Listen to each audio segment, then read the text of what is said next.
ચોમાસું નજીક આવી રહ્યું છે, પરંતુ રાજકોટ જિલ્લાના ધોરાજીના ખેડૂતો માટે વાવણી પહેલા જ મુશ્કેલીઓનો પહાડ તૂટી પડ્યો છે.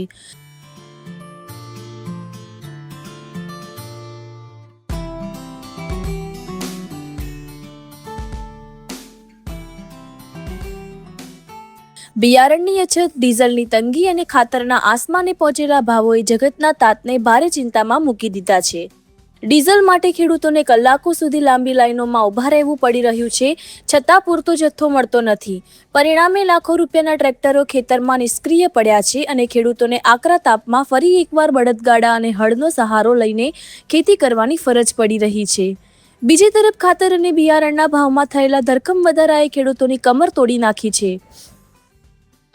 ખેડૂતોના જણાવ્યા મુજબ ખાતરની એક ગુણીમાં 600 થી 700 રૂપિયા સુધીનો વધારો થયો છે, જ્યારે મગફળી અને સોયાબીનના બિયારણ પણ ખૂબ મોંઘા બન્યા છે.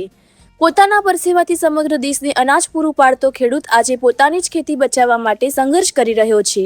ખેડૂતો સરકાર પાસે તાત્કાલિક ડીઝલની અછત દૂર કરવા, પૂરતું બિયારણ ઉપલબ્ધ કરાવવા અને ખાતરના ભાવમાં રાહત આપવા માંગ કરી રહ્યા છે. કેમેરામેન સાથે રિપોર્ટર ફિરોજ જુડેજા, ધોરાજી.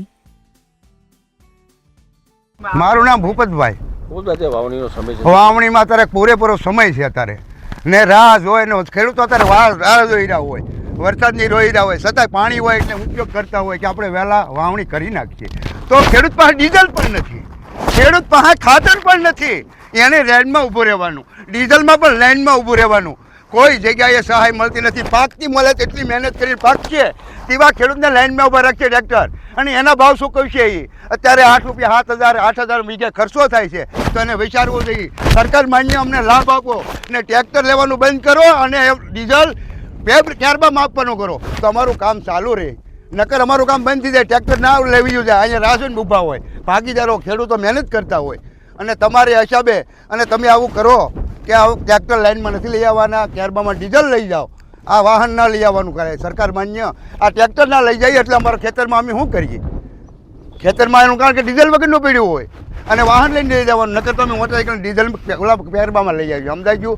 તો ખાતર અગાઉ વ્યવસ્થા હોવી જોઈએ વાવણી પહેલાં, કે ખેડૂતને ગમે આવે વાહન પાછું નજર મળી જવું જોઈએ. બબે ધક્કા થાય લાઈનમાં ભરે તોય પણ ખેડૂતને ખાતર મળતું નથી. મિત્ર, સરકાર માન્ય તમારું એ જ તમારું કહેવાનું કે પૂરેપૂરું ધ્યાન આપો અને અમને થોડુંક ધ્યાન આપો એટલે ખેડૂત જાગતા રહે અને આગળ આવે. ને કેમ રહી ખેડૂત આગળ? ખેડૂત પાછળ જ રહેવાનો છે ને, કેમ કે વસ્તુ મળતી નથી. એકલો માણસ ટ્રેક્ટર લઈને ડીઝલ લઈને પેટ્રોલ પંપે ને આખો દી રખડીને પાછો આવે તો અહીંયા ખેતરમાં એમને પડ્યું હોય, ડીઝલ હોય તો ખાતર ન મળે. કરવું શું અમારે?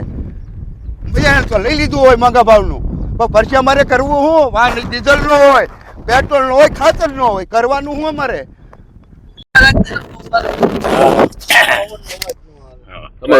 મારું નામ કાંતિભાઈ ભીખાભાઈ. કાંતિભાઈ, અત્યારે કેવી પરિસ્થિતિ? બહુ ખરાબ છે પરિસ્થિતિ. વાવણીનો સમય છે, ખાતર મળતા નથી, ડીઝલ મળતા નથી, અને ડીઝલ લાઈનમાં વારો આવે છે, અને ખેડૂતો અત્યારે વાવણીને સમયમાં બહુ મુશ્કેલીમાં આવી ગયા છે. ખાતરના ભાવ ને એમાંય ખાતર મળતું નથી. ખેડૂતોની પરિસ્થિતિ બહુ ખરાબ છે. ખાતરમાં 600 થી 700 રૂપિયાનો વધારો થયો છે. તો ખેડૂતો આમાં શું કરે? વાવણીના ટાઈમે આવડા બધા ભાવ, અને મગફળીના બિયારણના એવડા બધા ભાવ છે. ખાલી પટ આપણે માંડવીનો મારવો હોય તો 300 રૂપિયા મણે, 300 રૂપિયાનો પટ માલ થાય છે મણે. સરકાર હવે કઈક આ ડીઝલના ભાવ થોડા ઘટાડે ને ખાતરના ભાવ ઘટાડે એવી અપેક્ષા છે સરકાર પાસે.